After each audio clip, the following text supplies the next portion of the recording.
Dina Walsh. I am a fractional talent advisor. I work with startups, smaller and medium-sized organizations globally on their talent strategy. I've been partnering a little bit with Pian Pian lately, and I'm very proud to have Emotions as one of my partners as well. So I think there is so much to chat about, and she's quite an interesting and smart lady. So whenever we can support female entrepreneurs, I think it's important to give them voice.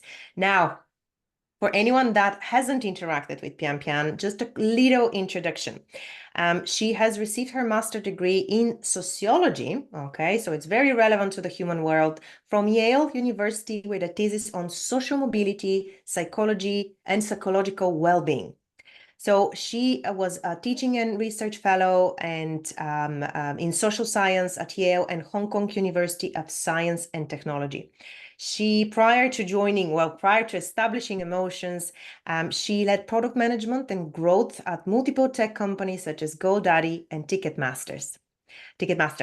So Emotions is a startup that help improve managers and teams' productivity with AI-powered coaching and upskilling.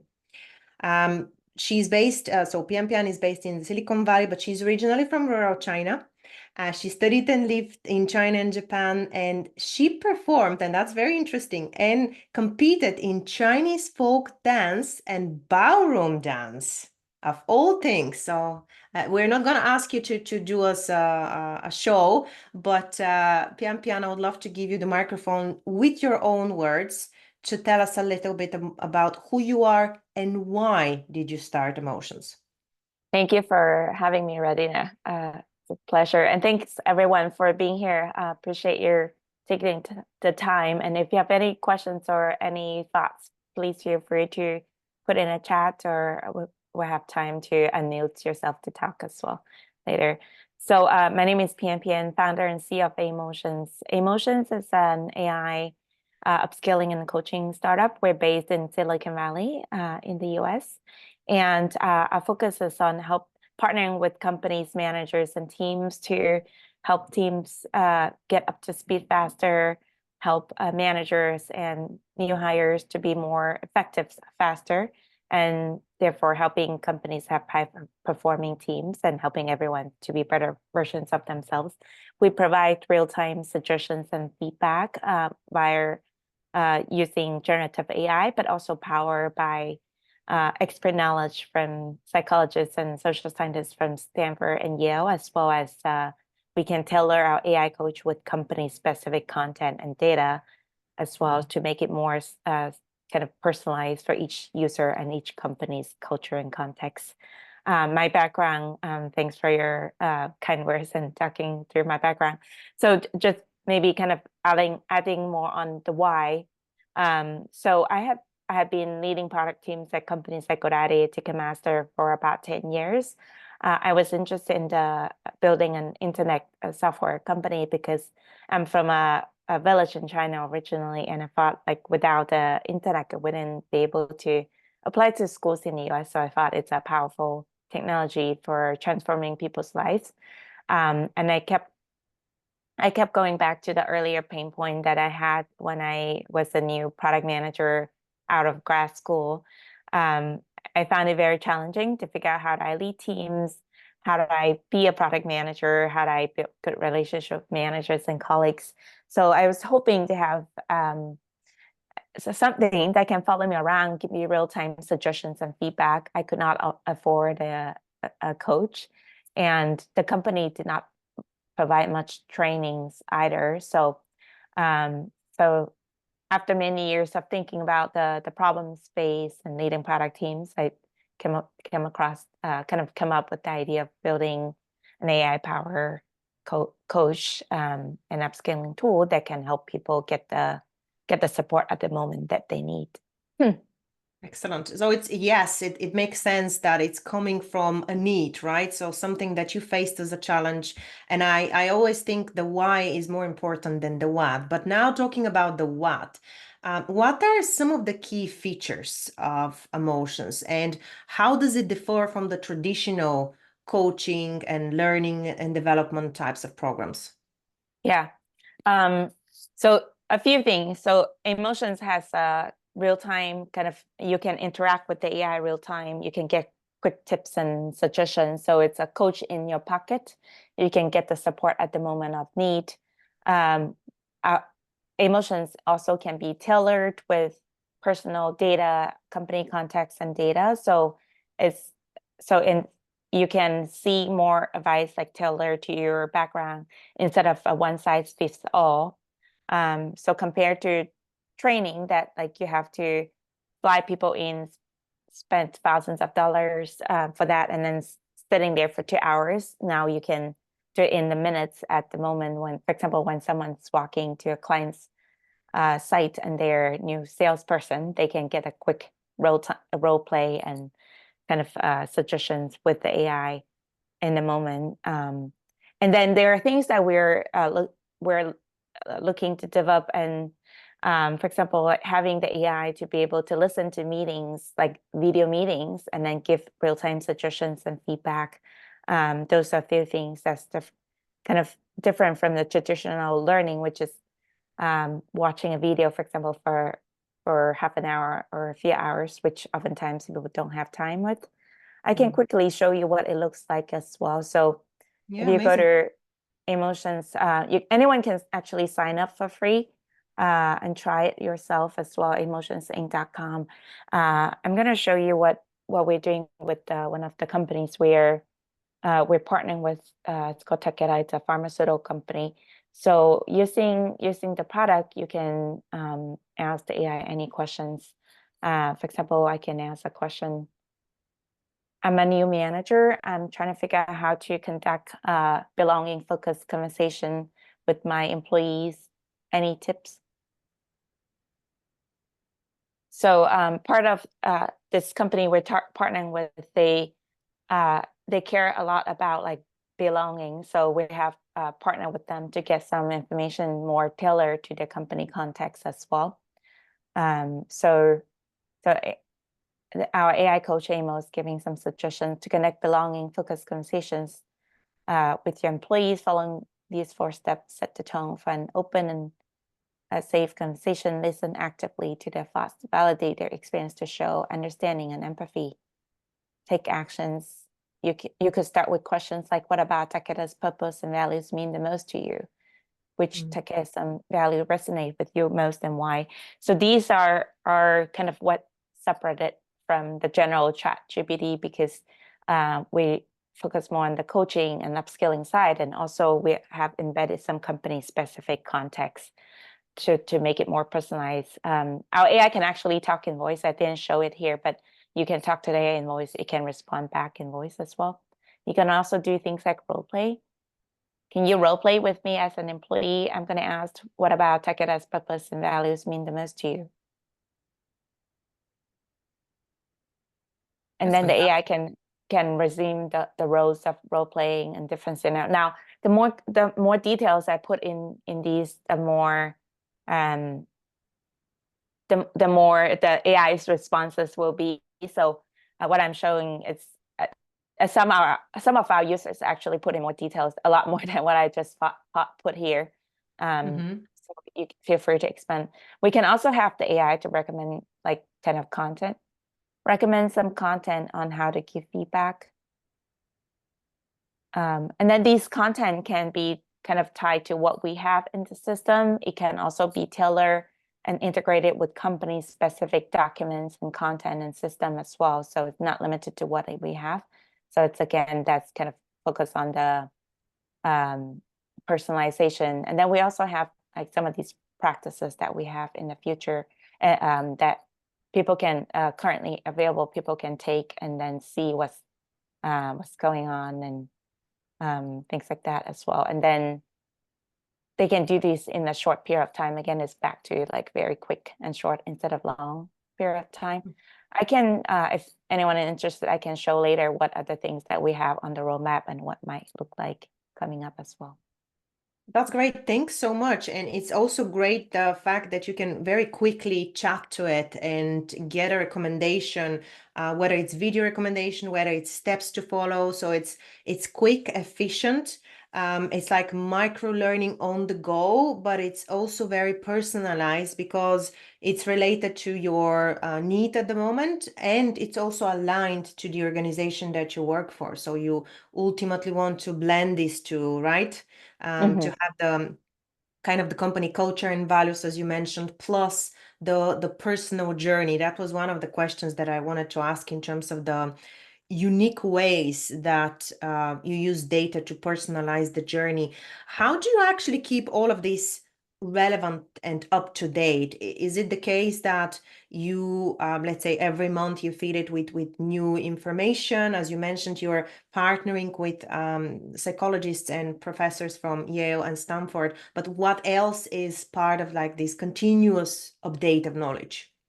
Yeah, so we continue to look at newest content and things that's related in the field that's relevant to what we're doing, including leadership, psychology, and soft skills. And then we continuously add content to the platform. One is to inform the AI. One is to have content in the system that people can refer to, because we know that people learn in different ways. Like some prefer being able to chat with the AI and get quick tips and answers. Some people actually prefer to watch videos.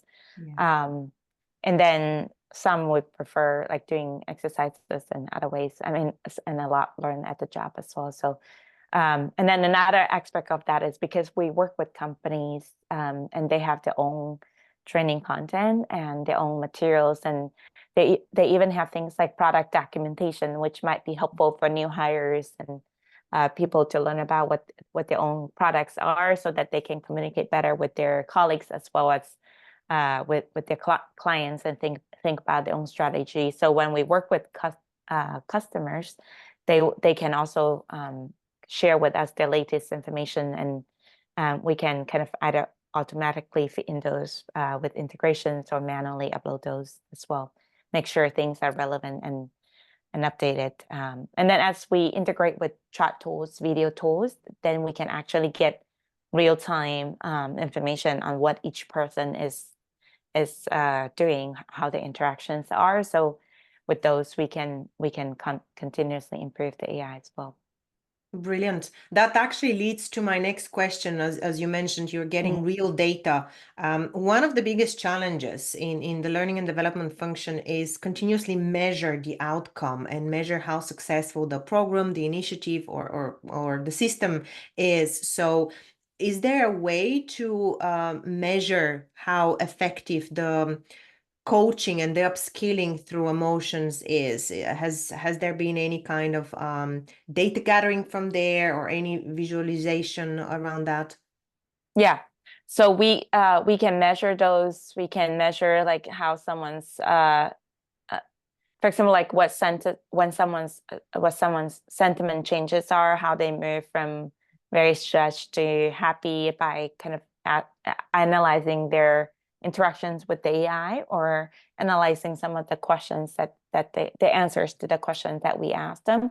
And we can also measure, for example, how well someone is progressing towards their goals, if they have set any goals, like how well they have been moving forward with becoming a better leader, and giving feedback by either analyzing their chats with the AI, or we can collect data from their peers, from their managers, and their direct reports on analyzing those well. Now, depending on the roles, we can also partner with different users and companies to measure. For example, if the role is sales, then we can add in more metrics related to sales, like ramp-up time and other measurements as well. Or if someone is in customer support, we can also measure things like tickets closed and their customer sentiments and things like that.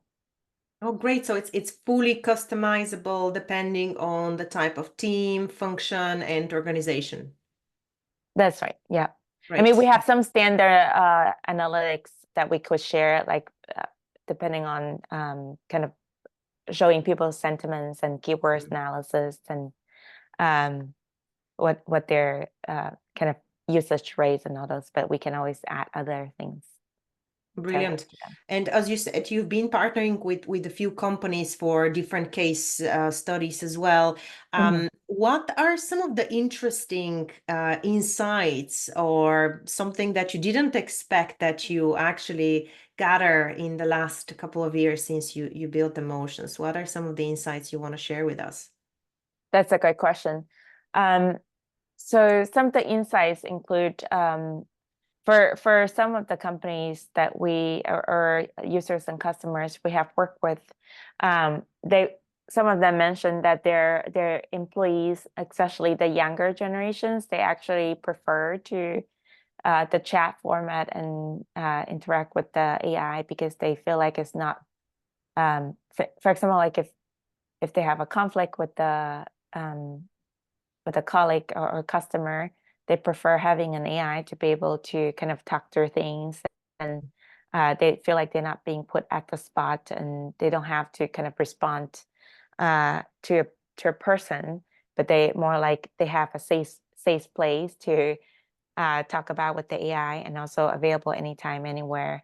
And for them, it's especially younger generation, it's easier to like using the text interface instead of trying to kind of video chat or in-person chat with some other people. So that was interesting for me to hear. And then it's interesting that when we talk with companies, they will sometimes come up with kind of new ideas like, oh, besides recommending videos, how about we have our own kind of product documentations and our own other documentations? Can your AI also digest other documentations that we have and help guide people there to get access to the information quickly? So those are kind of additional informations that we kind of, besides what we show them, they think of our AI can digest and help people get quick information from. And it's interesting that people find our role play functionalities quite useful for either from as a manager to practice like giving feedback or hiring, firing kind of conversations, or practicing how to handle a angry customer, things like that. So, and they have different scenarios in mind that we can use our AI for. Now, there are things that people want to have that we are kind of thinking about, and in our roadmap, they want, can your AI actually kind of have a face and voice? And I mean, our AI has a voice, but they also want our AI to have a face and being able to kind of almost like interacting with the human-like avatar, that the AI has emotional reactions to people. Those are kind of the things that we are thinking about, and people have kind of think about how this AI can be even more engaging. And I felt like you think about this as a way to help you like reduce headcounts or help you kind of in some way, and they're like, no, not necessarily replace headcounts, but helping our team to be more efficient and effective in serving.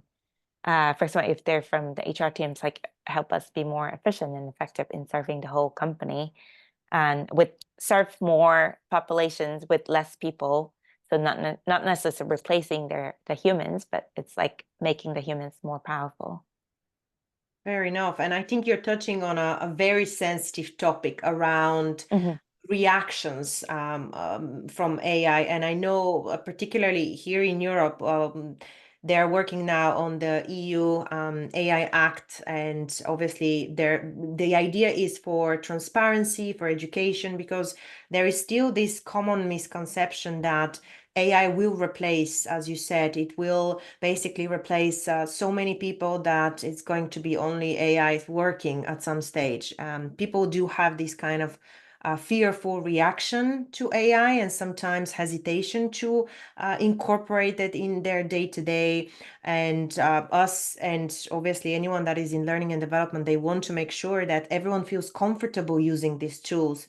That's why I'm not surprised, as you said, that Gen Z is the one that is adopting very quickly as their digital natives in comparison to other generations. But from your experience, I want to ask two questions that are part of one big challenge. What are some of the issues that you have faced, plus the ethical considerations that you have put in emotions exactly to ensure that people feel confident and happy to utilize the tool and see the benefits much more than the disadvantages? Yeah, that's a good question. I mean, we have from the technology side, we have put in technologies and measurements to make sure everything is encrypted and it's private, and we are not sharing with any third party on the data or usage, and any chat history is private and not visible to other people. And we also put in the product itself to make it clear to the users that anything you share with the AI is private and not shared to anyone outside of yourself and our AI coach Amo. So those are some of the things that we have as well. And I know in the audience, I mean, everyone from the L&D world or have people leaders and learning leaders in our audience. So if you have additional thoughts or questions, please feel free to chime in as well. And if you want to kind of come in to talk, put in the chat and we can have you come in if anyone like Chris or about that, anyone want to chat, please feel free to join. Fair enough. I think it's important that we continue this discussion around the measurements, around ensuring that everything is private, ensuring that all the possible measurements are put in place so that people feel, as we said, comfortable with exchanging information, adding information, what is okay, what is not okay. So this kind of guidelines, as you said, that you have already put in place. What about this balance that we're always trying to make? You mentioned some of the things that you're looking at is creating an avatar, or as we call it, clones, of like having a human face with emotions, so to make it a bit more human. But how do you achieve this balance between AI recommendations and human recommendations in emotions? So how does that look like? So I mean, we started with having some human coaches and psychologists on the platform, and they're still there, and they're available to answer questions or and coach people if needed.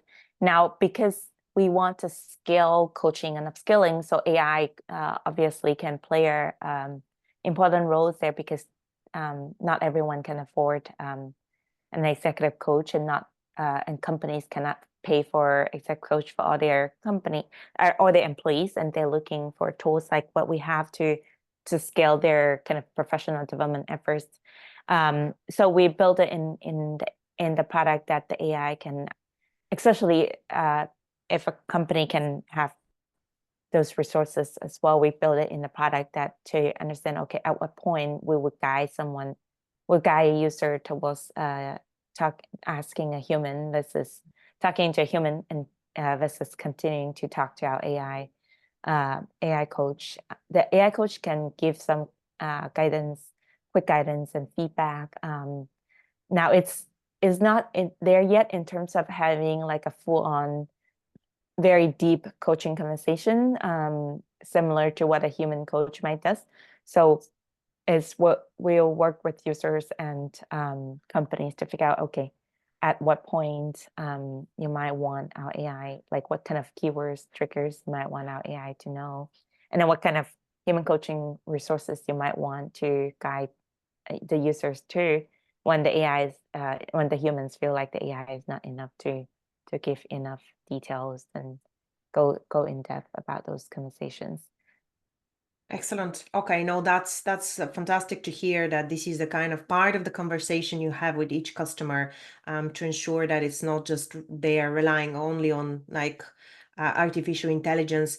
And speaking of impact, right? We touched on how the human perception can be at some stage they want to speak with a real human, but from your perspective, how do you feel Amo Coach and all these other AI boosted tools, how can they complement the HR function? And better said, even change the way HR is done these days? Yeah, I have been interacting with more than 200 HR leaders. Chris in the audience is HR leader himself. So so the HR leaders that I have talked to, they view our tool as something that can help them scale their team.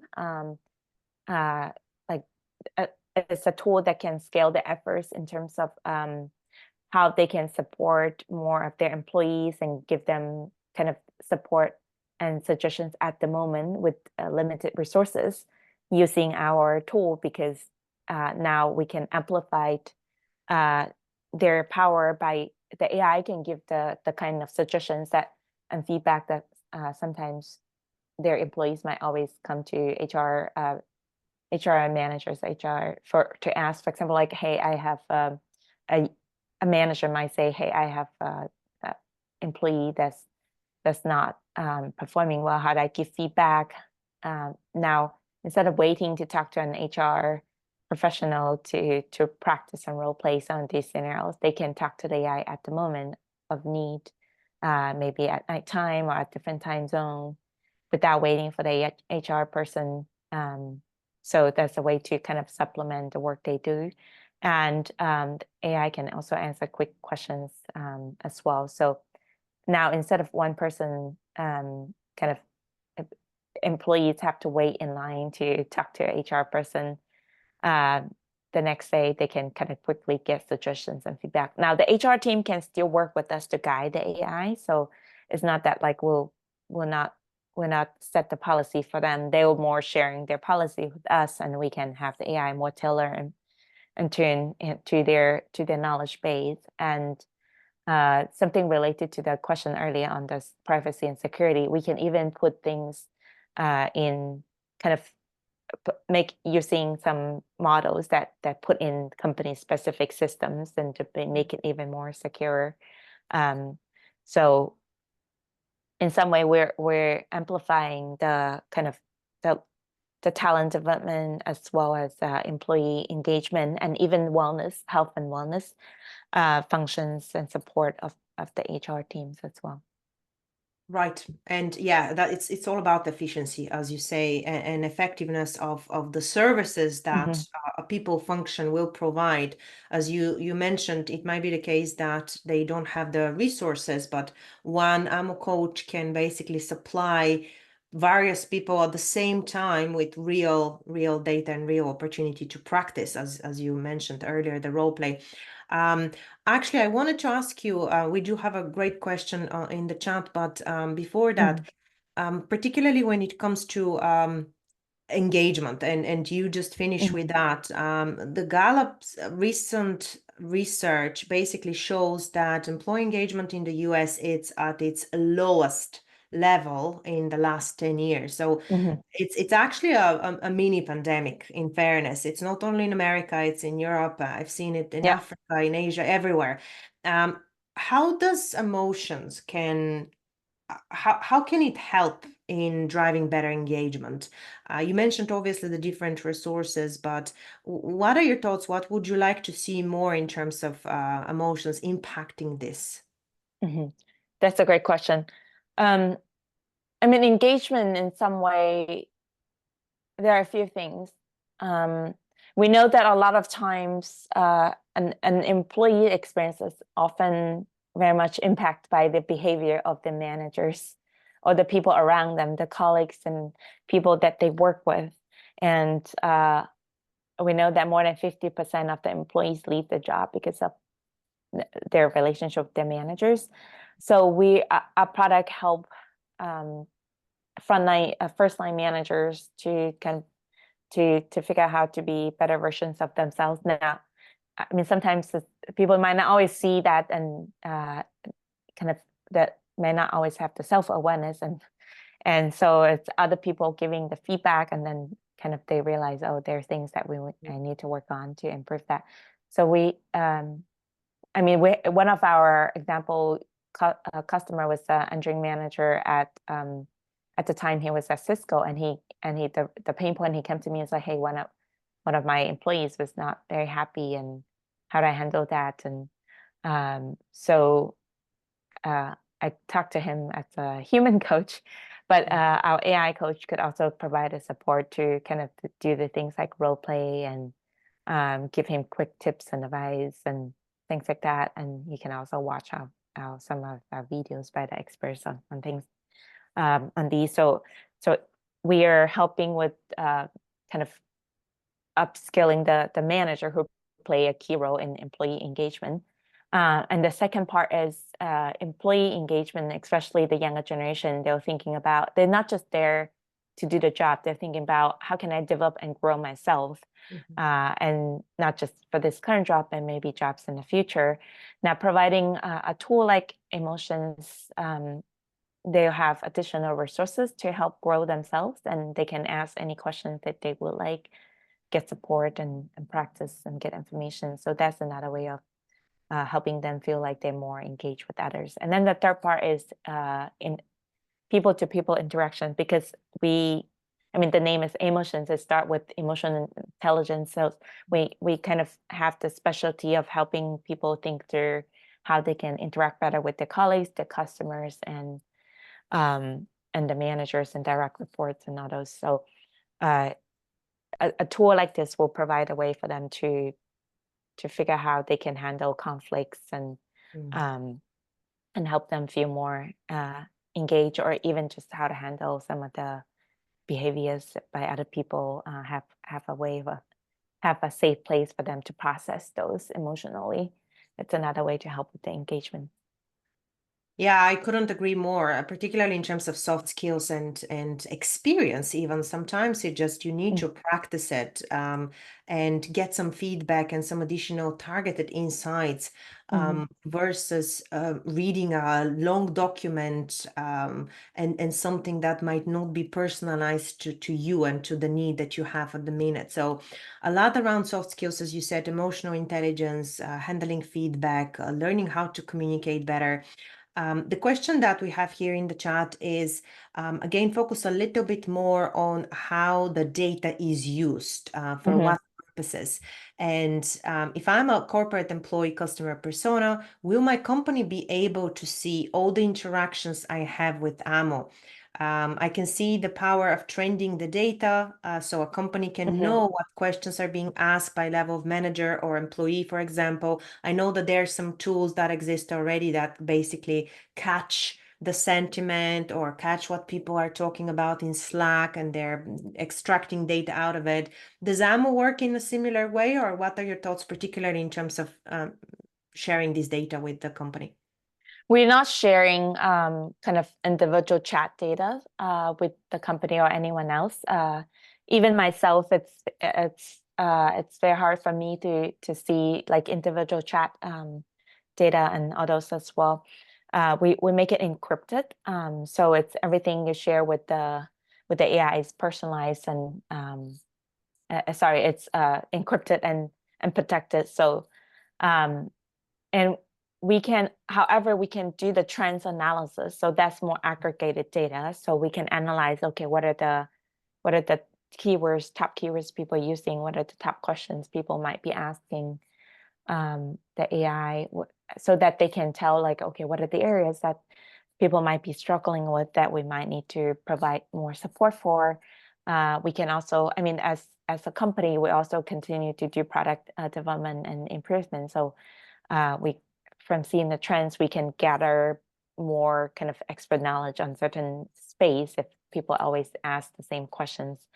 And some of our users even ask, like, hey, can you show me what are the kind of success use cases of your product? What are the common things that other people have asked, people who are similar in my role? What are the questions they have asked your AI, and what kind of instant benefits are they getting from your product as successful usage? So we want to be able to provide those, but we make sure it's not sharing kind of each person's individual chat history.